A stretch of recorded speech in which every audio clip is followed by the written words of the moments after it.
अस्सलाम वालेकुम। आज की मेरी ये वीडियो जो है नौज़ायदा बच्चों के हवाले से है। ऐसे बच्चे जिनकी उम्र 1 से 9 माह तक या 10 माह तक है। आज का मेरा जो टॉपिक है उन्हीं बच्चों के हवाले से है। आपने अपनी फैमिली में, अपने घरों में अक्सर इस बात को नोट किया होगा कि नौज़ायदा बच्चे, शीरख़ार बच्चे जो हैं, बेतहाशा रोते, चीखते चिल्लाते हैं। सारी सारी रात रोते हैं, ना खुद सोते हैं, ना माँ को सोने देते हैं, दूध भी नहीं पीते हैं और बहुत ज़्यादा परेशानी और तकलीफ़ में मुब्तला होते हैं। बच्चे के रोने की बज़ाहिर एक ही वजह होती है, जो बच्चा सेहतमंद होता है, वो ये कि जब वो उसे भूख लगती है तो वो रोकर अपनी भूख का इज़हार करता है, या जब वो अपना पैम्पर जो है गीला कर देता है या पॉटी कर देता है तो उसके बाद बच्चा जो है लाज़मी तौर पर रोता है और माँ को जो है वो इन्फ़ॉर्म करता है। लेकिन ऐसे बच्चे जिनको कोई बज़ाहिर कोई मसला भी नहीं है, जिनके रोने की वजह से माँ भी तकलीफ़ में है और बच्चा बताते खुद परेशानी की हालत में है, उन बच्चों में रोने की एक ख़ास वजह होती है। वो ये कि उनके पेट में गैस फिरती है, आप उसको कॉलिक भी कह सकते हैं, आप उसे कोलंजी दर्द भी कह सकते हैं। आपने एक और बात नोट की होगी कि आम तौर पर माएँ जब बच्चों को दूध पिलाती हैं तो उनको अपने कंधे के साथ लगा लेती हैं, और ये तरीका उनके बड़े उन्हें बताते हैं कि बच्चे ने दूध पिया है, उसे अपने कंधे के साथ लगाओ, उसकी पुष्ट के ऊपर हाथ फेरो ताकि वो डिकार ले सके और उसके बाद उसको बिस्तर के ऊपर लेटा दो।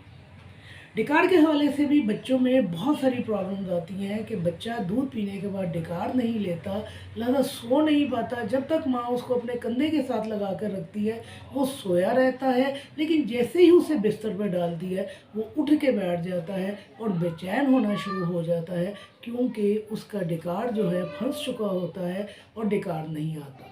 और माएँ जो हैं दूध पिलाने के बाद बच्चों की पुश्त के ऊपर हाथ फेरती हैं ऊपर से नीचे की जानिब, ताकि बच्चा जो है डिकार ले ले, पुरसुकून हो जाए। उसके बाद वो घंटा-घंटा, 2-2 घंटे सोया रहता है।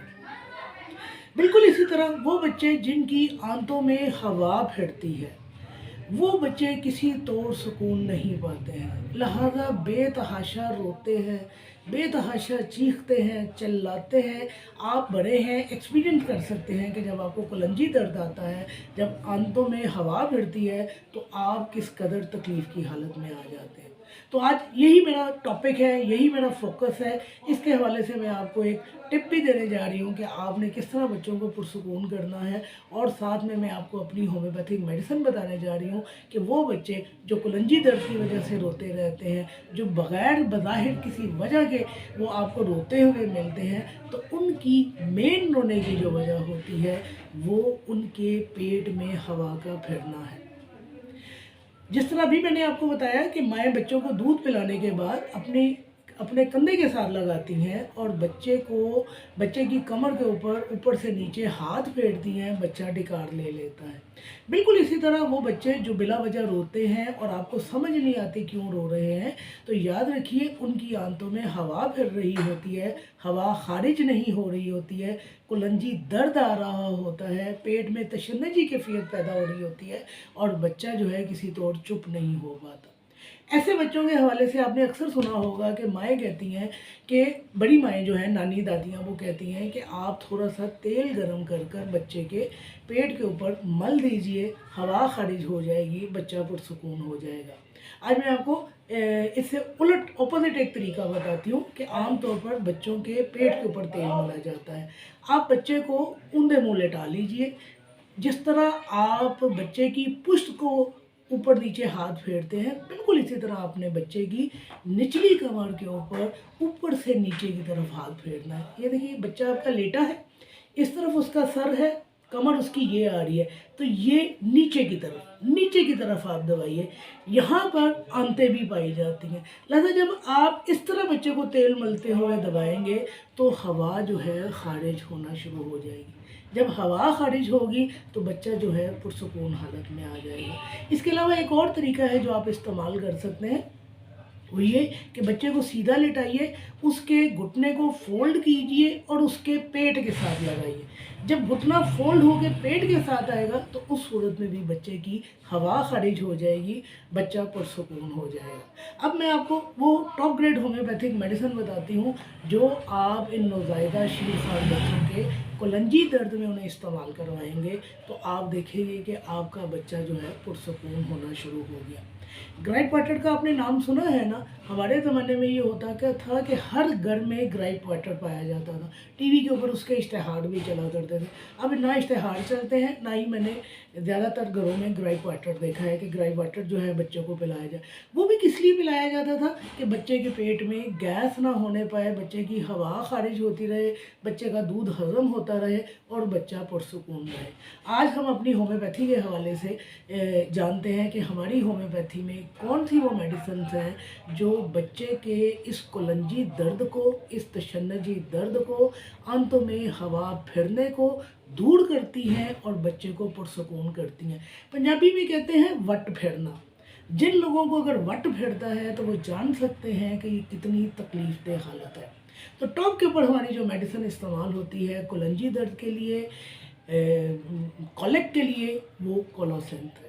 आप बच्चे को कोलोसिंथ का इस्तेमाल करवाइए, इंशाल्लाह आपका बच्चा जो है बेहतर हो जाएगा और आहिस्ता आहिस्ता ठीक हो जाएगा।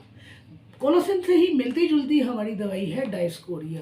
आपने देखा होगा कि बच्चे रोते हुए पीछे की जानिब मुड़ जाते हैं, पीछे पूरे के पूरा पीछे की जानिब लटक जाते हैं और ये डायस्कोरिया का करेक्टरिस्टिक है। कोलोसिंथ में बच्चे आगे की जानिब झुकते हैं और डायस्कोरिया में बच्चा रोते हुए पीछे की जानिब चला जाता है, तो वहाँ पर हम डायस्कोरिया इस्तेमाल करते हैं। पेट में तशन्नुजी कैफियत जो पाई जाती हैं उसमें हमारी बेहतरीन मेडिसिन जो है वो मैगफॉस है। हम मैगफॉस का इस्तेमाल करते हैं। स्पैज़म की बेहतरीन दवाइयों में से टॉप की मेडिसिन में जो है वो मैगफॉस का शुमार होता है। आप मैगफॉस का इस्तेमाल करवाइए। इसके साथ हमारी जो और मेडिसिन है जो छोटे बच्चों के इस रोने में इस्तेमाल होती है, हवा फिरने की वजह से, कॉलिक की वजह से, स्पैज़म की वजह से, वो जो है किलकेडिया फ्लॉस है। आखिरी जो मेडिसिन इसमें आप इस्तेमाल कर सकते हैं, जो लास्ट के ऊपर मैं मेडिसिन बता रही हूँ, आप अकेली इस मेडिसिन को भी इस्तेमाल कर सकते हैं अगर आंतों में, पेट में बहुत ज़्यादा हवा बढ़ती हो। जहाँ आंतों का नाम आएगा, जहाँ पेट का नाम आएगा, जहाँ गैस्ट्रो इंटेस्टिनल का नाम आएगा, वहाँ पर टॉप के ऊपर हमारी जो मेडिसिन है वो लाइकोपोडियम है। आप कोलोसिंथ को, डायस्कोरिया को, कैलकेडिया फॉस को, मैगफॉस को और लाइकोपोडियम को, इन 5 अद्वियात को याद कर लीजिए। आपके क्लिनिक में आपके पास बच्चे पेशेंट की सूरत में आते हैं, आपकी फैमिली में ये मसला पाया जा रहा है, आपके नवासे नवासियों, पोते पोतियों में ये मसला पाया जा रहा है, आप अभी खुद यंग हैं और आपके बच्चे हो रहे हैं, तो इन 5 अद्वियात को याद कर लीजिए और इन 5 अद्वियात को अपने बच्चों में इस्तेमाल करवाइए। कोलोसिंथ 30 पोटेंसी में इस्तेमाल होती है, डायस्कोरिया 30 पोटेंसी में इस्तेमाल होती है, लाइकोपोडियम 30 पोटेंसी में इस्तेमाल होती है। फिर जो मैगफॉस और कैलकेडिया फॉस है, चाहे तो आप इनको 30 पोटेंसी में इस्तेमाल कर लीजिए, चाहे आप 6x में इस्तेमाल कर लीजिए, वो आपकी अपनी मर्जी। ये वो 5 मेडिसिन हैं जो आपका बच्चा बेतहाशा रोता है, बेचैन रहता है, चैन नहीं लेता, ना आपको चैन लेने देता है। ये मेडिसिन उसके कॉलिक को दूर कर देंगी, तशन्नुजी कैफियत को दूर कर देंगी, आंतों में से हवा को खारिज कर देंगी और आपका बच्चा और आप दोनों पुरसुकून हो जाएंगे।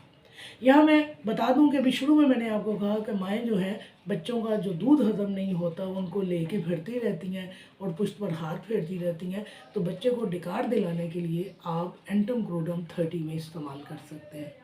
आपके बच्चे को डिकार आ जाएगा, आपका बच्चा पुरसुकून हो जाएगा। और यकीन जानिए, मैंने माओं को देखा है 1.5 घंटा बच्चे को अपने कंधे के साथ लगा के रखती हैं, जब तक बच्चा डिकार नहीं लेता, ना खुद चैन लेता है, ना माँ को चैन लेने देता है।